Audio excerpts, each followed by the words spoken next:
Boylikning haqiqiy siri nimada? Bir necha g'arb mualliflari, misol uchun deylik, Babilonik boy odam kitobidan topmagan yoki bo'lmasam moliyaviy savodxonlik kabi kurslarda topmagan ma'lumotimni atigi 27 ming so'mga xarid qilgan kitobimdan topdim.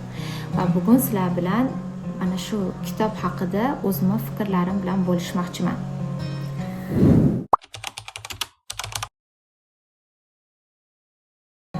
Assalomu alaykum.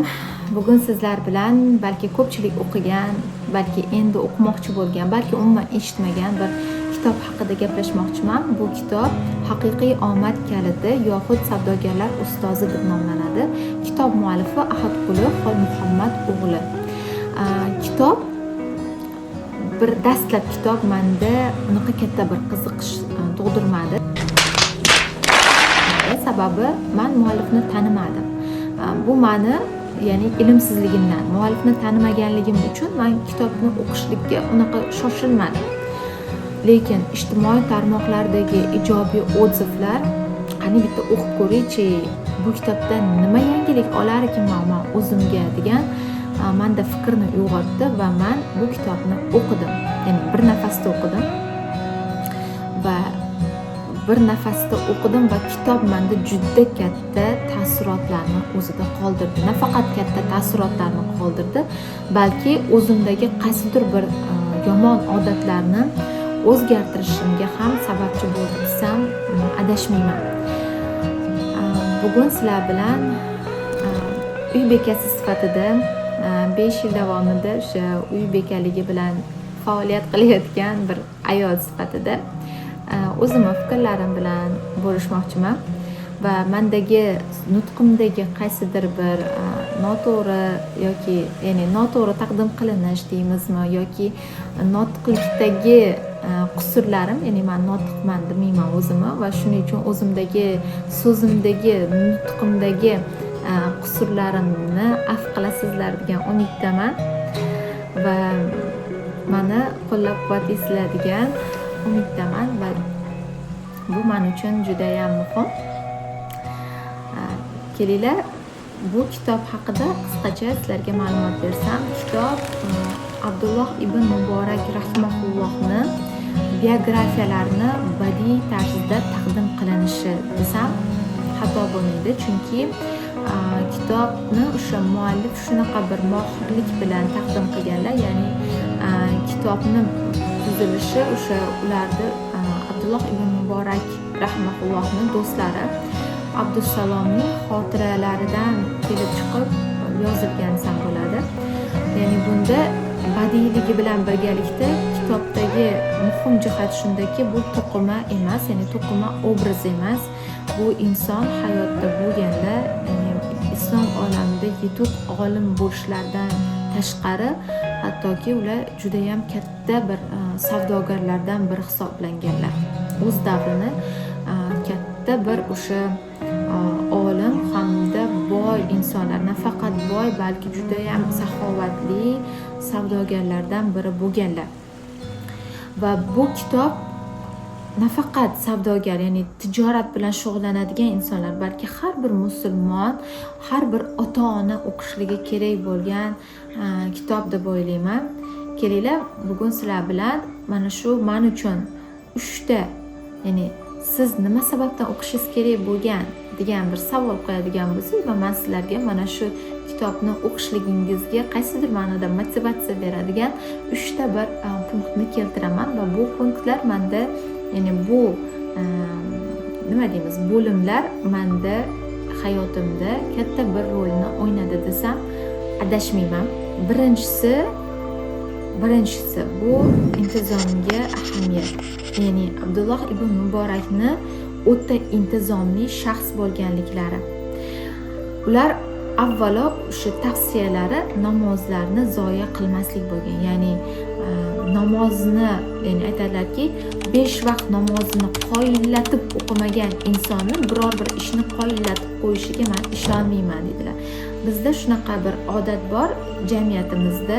Men o'zim uy bekasiman va men o'zimni uy bekaligimdan kelib chiqib aytadigan bo'lsam, bizning jamiyatimizda shunaqa ayollar asosan deylik, hamma ayollar emas, albattaki men o'zimda ham bor bu nuqson va men bu joyini o'qiganimdan keyin o'zimdagi bu qusurni isloh qilishligim kerakligi haqida o'yladim. Ya'ni namozlarni keyinga surish. Men kundalik ishni qilyapman, men hozir ovqat tayyorlab olishim kerak, men hozir uyimni yig'ishtirib olishim kerak, hozir men bu kirimni yuvib qo'yishim kerak, keyin men xotirjam namozimni o'qiyman degan menda shunaqa bir tushuncha bor edi va men bu kitobni o'qiganimdan keyin mendagi bu tushuncha o'zgardi. Demak, men ishlarimni namozimga tartib qilishligim kerak. Ya'ni namozim meni kundalik ishlarimda aylanmaslik kerak, balki meni ishlarim namozlarim atrofida aylanishlik kerak degan fikrga qat'iyan keldim.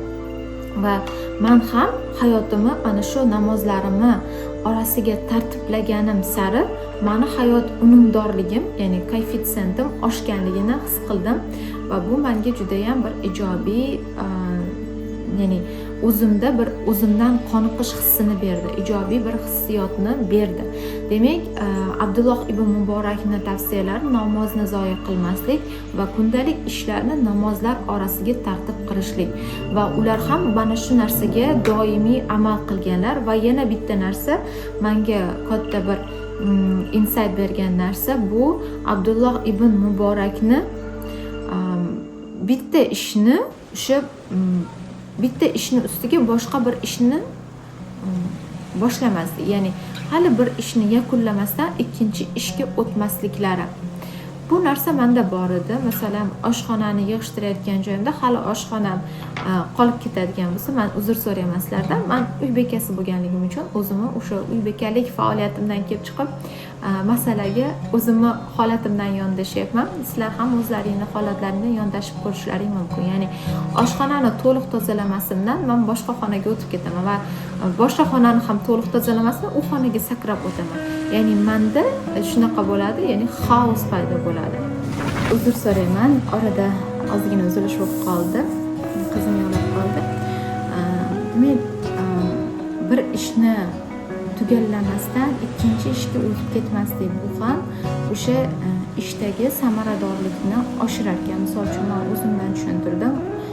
Uy xonalarni tozalashdagi va bir ishni oxiriga yetkazmasdan keyingi ishga o'tib ketishi oxir oqibatda bir xaosni keltirib chiqaradi. Ya'ni ishimni unumdorligi bo'lmaydi. Ya'ni bir ishim oxirigacha bitmagan bo'ladi va bu bilan mendagi o'sha mendagi asabiy holat vujudga kelishi sabab bo'ladi. Xuddi shunaqa boshqa bir ish faoliyatlarida ham, kasblarda ham mana shu narsani qo'llasa bo'ladi. Ya'ni bir ishni bitirgandan keyingina ikkinchi ishga o'tishlik bu ish faoliyatini samaradorligini oshiradi va albatta o'sha ishimizdagi tartibni ham keltirib chiqaradi. Mana shu narsa menda katta bir insightni berdi desam xato qilmayman. Ikkinchisi, savdoda yo'q so'zni ishlatmaydilar. Ya'ni Abdulloh ibn Muborak undan biror bir o'sha mijoz biror bir narsa so'rab keladigan bo'lsa, ya'ni asosan ular gazlama bilan savdo qilganlar, biror bir o'sha mijoz biror bir gazlama turini, qanaqadir bir gazlama so'rab kelsa va qanaqadir miqdorda gazlama so'rab kelsa, Abdulloh ibn Muborak o'sha mijozga yo'q so'zni ishlatmaganlar, balki o'zlarida yo'q bo'lsa-da boshqa do'konga kirib o'sha matoni sotib olib mijozga taqdim qilganlar. Yoki bo'lmasam ana shu do'konga borsangiz o'sha yerda topasiz, falonchida bor, pistonchidan topsangiz bo'ladi degan so'zlarni ishlatmaganlar, balki-da o'zlari sotib olganlar va keyin o'sha mijozga taqdim qilganlar.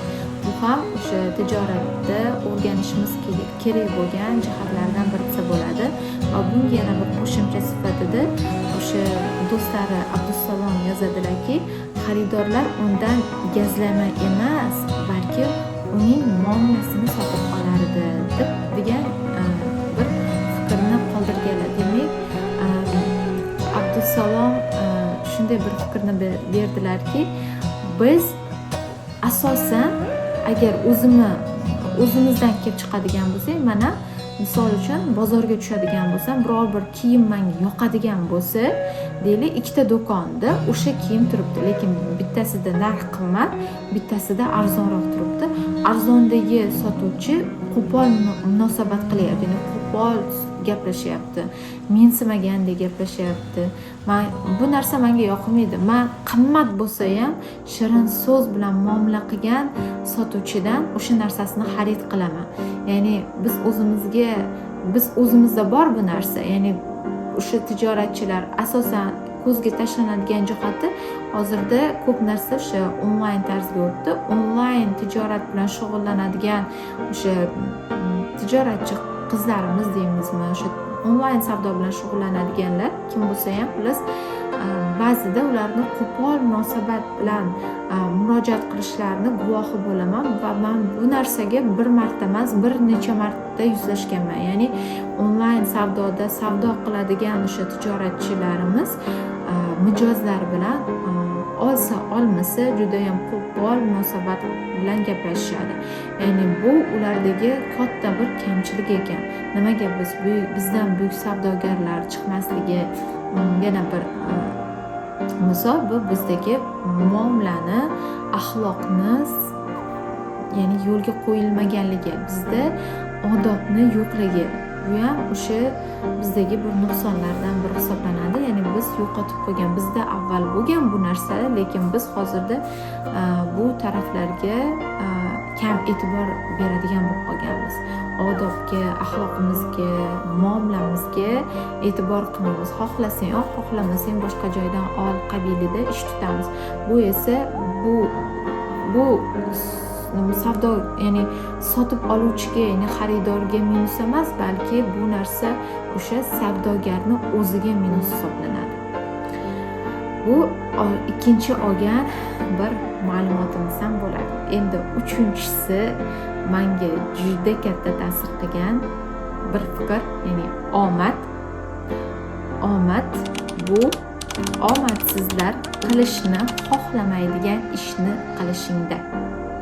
Qaytaraman. Omadsizlar qilishni xohlamaydigan ishni qilishingda. Men bu jumlani o'qiganimda o'zimni haqiqiy omadsiz inson ekanligimni bildim. Nimaga deysizmi? Chunki men dangasa edim. Men uxlashni yaxshi ko'raman. Men iloji boricha dam olishga harakat qiladigan bir uy bekasi edim. Ya'ni dangasalik qilardim ba'zida ishlarimni qilishda, ba'zida ilm olishda. Va bu mana shu odatim meni omadsiz qilayotgan ekan. Omadsiz insonlar nima qilishni xohlamaydi deb mana shu iqtibosni o'qiganda men o'zimga savol berdim. Omadsiz insonlar nima qilishni xohlamaydi dedim. Va o'zimdagi o'sha nuqsonlar kelib chiqdi. Erta turishni xohlamaydi. Eng birinchi narsa bu ularni erta turib o'sha ishlarini tartibga solishni xohlamaydi. O'sha kun chiqquncha uxlashni yaxshi ko'radi. Ya'ni omadsizlar mana shu narsalarni yaxshi ko'radi. Ya'ni omadsizlar erta turishni xohlashmaydi. O'sha miyaga zarar berayotgan videolarni ko'rishlikni tark qilishni xohlashmaydi. To'g'ri, men o'zim tan olaman. Instagramim bor paytida ham men Instagramda turli xil vayn unaqa narsalar ko'rmasdim, lekin vaqtimni ba'zida zoyi ketkazib qo'yardim. Va bu narsa meni o'sha Instagramni ham o'sha telefonimdan o'chirib olib sog'lom turmush tarziga o'tishimga ham qaysidir ma'noda yordam berdi. Mana shu sizlar bilan bugun bo'lishmoqchi bo'lgan 3 ta asosiy bo'limida, lekin kitobda juda ham ko'p ma'lumotlar bor va har bir inson, har bir musulmon, student bo'ladimi, o'quvchi bo'ladimi, ota-ona bo'ladimi, savdogar bo'ladimi, o'qituvchi bo'ladimi, o'ziga katta insaytlarni, fikrlarni oladi. Men o'shanda mana shu kitobni o'qiganimda bir fikrga kelgandimki, agar har bitta inson Abdulloh ibn Muborakning hayotini 10 dan birini o'zini hayotiga tatbiq qilsa, ularni o'sha kundalik hayotida qilayotgan ishlarini, kundalik tartiblarini o'zini o'sha 10 dan birini o'zini hayotiga o'zini hayotiga tatbiq qiladigan bo'lsa hayoti tubdan o'zgarib ketarkan degan fikrga kelgan edim. Mani shaxsiy hayotimda aytib o'tganimdek katta o'zgarishni keltirgan bu mana o'sha omad, ya'ni haqiqiy omad, omadsizlar qilishni xohlamaydigan ishni qilishingda degan ibora bu mani hayotiy bir shiorimga aylandi. Va yana bittasi bor, maqsadi yo'q insonlar maqsadi bor insonlarga xizmat qiladi. Demak, har bir inson agar u xizmatchi bo'lishni xohlamasa, albatta o'zini oldiga bir maqsadni qo'yishligi kerak va mana shu maqsad yo'lida omadsizlar qilishni xohlamaydigan ishni qilishligi kerak. Bu men uchun juda ham bir katta insight bo'ldi. Sizningcha omadning siri nimada? Albatta kommentariyada, izohlarda o'zingizni fikringizni qoldiring. Har bitta izoh men uchun juda ham qiymatli va men o'qib xursand bo'laman. Fikrlaringiz bilan men bilan ham bo'lishing. Like va podpiska bo'lishni, ya'ni obuna bo'lishni unutmang. Keyingi videolarda yana ko'rishguncha sog' omon bo'ling. Xayr.